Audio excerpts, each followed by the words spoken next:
Well, we're now starting section 2.5, and we would like to introduce to you guys the chain rule. The chain rule is actually the rule of how you take the derivative of composition of functions. The old f of g of x. If I have f of g of x and I want to take derivative of it, prime, so f of g of x prime, that would be equal to f prime of g of x times g prime of x. Now, another way of writing this is that this composition, you guys may remember the old little circle thing here on composition. H of x would be equal to f of g of x, which also known as f of, and on the inside, g of x. And then the derivative of this, f of g prime of x, would be f prime of g of x times g prime of x. And you also could look at it from a Lipix notation perspective. If I'm trying to take the derivative of f composed with g with respect to x, that's equal to the derivative of f with respect to g times the derivative of g with respect to x. So there's basically three different versions of this actual chain rule, but you know, that's overly complicated in terms of what exactly you do. Now, the real idea is this: when you're taking the derivative of a composition, you have to look at it from an outside-inside perspective. When you do your composition, f is on the outside, g of x is, but replace the x and the f of x function on the inside. F is on the outside, g of x on the inside. So you look at the world from an outside-inside perspective. And all these rules in English really mean this: when you're taking the derivative of this outside-inside, how do you take the derivative of that? Is you take the derivative of the outside, the inside stays the same, times the derivative of the inside. So let's take a look at some basic examples here. This first one right here. I want to take the derivative of f of x equals x squared plus 3 squared. In the previous sections of the product rule and quotient rule, we would have told you guys to do this. Clean them up first. This is the same thing as x squared plus 3 times x squared plus 3. It's quantity squared, so you multiply it by itself. And you can clean this out by folding it. X squared times x squared is x to the fourth. X squared times 3 is 3x squared. 3 times x squared is another 3x squared. And last, 3 times 3 is 9. And you can clean this up. X to the fourth plus 6x squared plus 9. And this is an alternative form of my equation, x squared plus 3 quantity squared. In the last chapter, we told you to clean them up first and then take the derivative, which would have been 4x cubed plus 12x. This would be my derivative, and there's my final solution. But I had to do all this algebra and folding it out and stuff. Well, there's another way you could have done this problem. F of x is equal to x squared plus 3 quantity squared. What I see in terms of this concept of outside-inside composition is this. X squared plus 3 is on the inside, and the quantity squared is on the outside. So the outside is squared, the inside is x squared plus 3. In English, the chain rule tells us to take the derivative of the outside, the inside stays the same, times derivative of the inside. So if I take derivative of the outside, this quantity squared, take derivative, the 2 pops out front. The inside stays the same. And remember, you're doing derivatives, so you bring it down front, subtract 1. 2 minus 1 is 1. Times, so it's derivative of the outside, inside stays the same, times the derivative of the inside. The inside is this x squared plus 3, and derivative of x squared is 2x. Derivative of plus 3 is 0. So this would be my answer. And you look at these two answers and go, well, geez, these are not the same. Well, they actually are. Let's take a look. You can combine like terms here. 2 times 2x is a 4x times your x squared plus 3. And over here, if you look at these two guys and you see that you have something in common, I believe I have a 4x in common. I can factor it out. So you'll see if I factor out the 4x, I'm left with x squared plus, you take a 4 out of a 12, you're left with 3, and the x has been pulled out. So 4x times x squared plus 3, and they really are the exact same answer. But notice with the chain rule, I didn't have to do so much algebra, folding it out, collecting like terms type stuff. All I had to do was notice that the inside, outside, chain rule, derivative of the outside, inside stays the same, times derivative of the inside. And again, cleaning it up is of your option. So let's take a look at some more basic examples of this. Here's another example. I have here h of x equals x cubed plus 5x plus 7 raised to the 9th power. Again, stop, pause, hesitate, and look at it and tell yourself, what do I see? I see x cubed plus 5x plus 7 on the inside, raised to the 9th power on the outside. Inside, outside, chain rule. And the chain rule tells us to take derivative. You take derivative of the outside, inside stays the same, times derivative of the inside. So derivative of the outside is that 9th power. That comes out front. The inside, x cubed plus 5x plus 7. The inside stays the same, and don't forget to do this. This is where a lot of students make careless errors. Subtract 1. You got to do your power. Derivative of the outside, inside stays the same, raised to the subtract 1, 8th power, times the derivative of the inside, which is derivative of x cubed is 3x squared, plus derivative of 5x is 5, derivative plus 7 is 0. And this is my solution.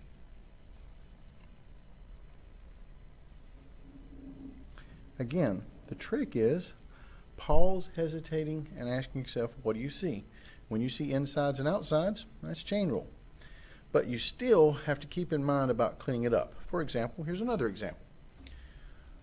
G of x is equal to the square root of 5x squared plus 11x minus 2. Now, we don't do square roots. What's a square root? Half a power. So this would be 5x squared plus 11x minus 2 to the 1/2 power. And once again, I see the 5x squared plus 11x minus 2 on the inside, the 1/2 power on the outside. That screams chain rule. So take derivative. The chain rule is derivative of the outside, inside stays the same, times the derivative of the inside. So the derivative of the outside, the 1/2 pops out front. The inside, 5x squared plus 11x minus 2. Inside stays same, raised to the subtract 1. 1/2 minus 1 is negative 1/2, times the derivative of the inside, which is 10x plus 11. Derivative of 5x squared is 10x, derivative of 11x is 11, derivative minus 2 is 0. And there's my solution. Now, this is non-cleaned up form, but for the most part, we are real happy with this answer because it shows us that you know the chain rule. So we're really interested in seeing you guys actually do this answer. However, when you do go to the back of the book, they probably don't have this particular answer because they like to clean it up. Well, let's see if we can't clean it up a little bit and get that back of the book look. Well, a negative exponent goes on the bottom, and the 2, because I got a 1/2 out front, the 2 is already on the bottom. So the 1/2 power goes on the bottom, but a 1/2 power is a square root again, so that would be a square root on the bottom, the square root of 5x squared plus 11x minus 2. And the 10x plus 11 is actually shows up in the numerator because it's kind of like over 1. So in terms of a fraction, this is the numerator, the 2 is in the denominator, negative exponent goes to the denominator. So this is more along the lines of the back of the book answer. However, most folks, professors, want you guys in the beginning to make sure that you can do the actual chain rule because we want to see this rule in action. Later on, we will be cleaning these guys up when we start to do some of the application chapters as well. So you need to be well versed in being able to do both ways. And this again would be the back of the book look, but this is really what we want. And when you guys do your web work problems, web work will be more than happy to accept this kind of answer. Let's try another one.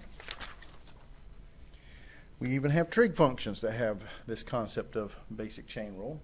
K of x is equal to the sine of 7x cubed plus 3x minus 5. The sine is on the outside. The 7x cubed plus 3x minus 5 is on the inside. This is not a product. This is a trig function, sine of. The angle is on the inside. The trig function is on the outside. Outside, inside is chain rule. Take derivative of the chain rule. You take derivative of the outside. The inside stays the same, times derivative of the inside. When it comes to trig functions, these angles are the inside. So let's take the derivative of this guy. Labeling is everything. So if this is k of x, this will be k prime of x. Also known as, you can also write it in the Leibniz notation, dk of x with respect to x. You can write it like that if you want to as well. Get used to all kinds of notation. But it's the derivative. Sine is on the outside. The angle, 7x cubed plus 3x minus 5 is on the inside. Chain rule. Take derivative of the outside. What's the derivative of sine? Cosine. The inside, or the angle, stays the same. 7x cubed plus 3x minus 5. Derivative of the outside, inside stays the same, times the derivative of the inside. The derivative of the inside is, well, derivative of 7x cubed is 21x squared. Derivative of plus 3x is just plus 3, and derivative of minus 5 is 0, so that drops off. And there's my answer. Now, do not combine or multiply the 21x squared plus 3 times the 7x cubed plus 3x minus 5. This is the angle on the trig. When you're doing trig functions, the angle always stays the same when you're doing these derivatives. So you can't combine this stuff. This will be kind of like more of a coefficient up front. So the proper way, if you wanted to rewrite this guy, would be k prime of x would be equal to, pull this guy, 21x squared plus 3 out front, times the cosine of 7x cubed plus 3x minus 5. And there's my solution. And of course, we would take it either way. If you wrote it like this and typed in the web work, it would be perfectly happy accepting that. Let's do one more. Try to make it a little more advanced, but again, these are your basic problems. So again, my goal here is to teach you guys about the chain rule. Derivative of the outside, inside stays the same time derivative of the inside. However, that fundamental idea of cleaning your algebra up first. That's a cube root. So the question is, take the derivative of m of x equals 5 divided by the cube root of x squared plus 3 cosine of x plus 17. Well, the first thing you want to do is clean them up. I don't do a cube root. So that'll be 5 over cube root is a 1/3 power. Just like a square root is a half a power, a cube root is a 1/3 power. So that'll be 5 divided by x squared plus 3 cosine of x plus 17 raised to the 1/3 power. And since I have a single constant in my numerator, I'm going to clean this up one more time. So I've yet to actually take a derivative. I'm still doing some algebra here, cleaning it up. When I have stuff on the bottom, I like to bring it to the top with a negative exponent. It makes taking the derivative a lot nicer. This will be 5 times x squared plus 3 cosine of x plus 17 raised to the negative 1/3 power. When you bring something off the bottom to the top, make your exponent negative. Now, pause, hesitate, and ask yourself, what do you see? I see 5 times x squared plus 3 cosine of x plus 17 raised to the negative 1/3 power. Now 5 is a constant. Constants hold over, so we can just leave that guy alone. I see x squared plus 3 cosine of x plus 17 raised to the negative 1/3 power. I see an inside, x squared plus 3 cosine of x plus 17 raised to the outside is the negative 1/3 power. So chain rule. So the derivative would be equal to, 5 is a constant, constants hold over. Take derivative of the outside, the negative 1/3 pops out front. The inside, the x squared plus 3 cosine of x plus 17 stays the same, raised to the negative 1/3 minus 1. Negative 1/3 minus 1 is negative 4/3. Derivative of the outside, inside stays the same, times the derivative of the inside. Derivative of x squared is 2x. Plus, what's derivative of 3 cosine of x? Well, derivative of cosine of x is negative sine of x, times 3 is negative 3 sine of x, and derivative of 17 is 0. And you can clean up maybe this coefficient out front. So m prime of x would be equal to negative 5/3 times x squared plus 3 cosine of x plus 17 raised to the negative 4/3 power times 2x minus 3 sine of x. This idea of taking the derivative of insides and outsides is called the chain rule. Derivative of the outside, inside stays the same time derivative of the inside.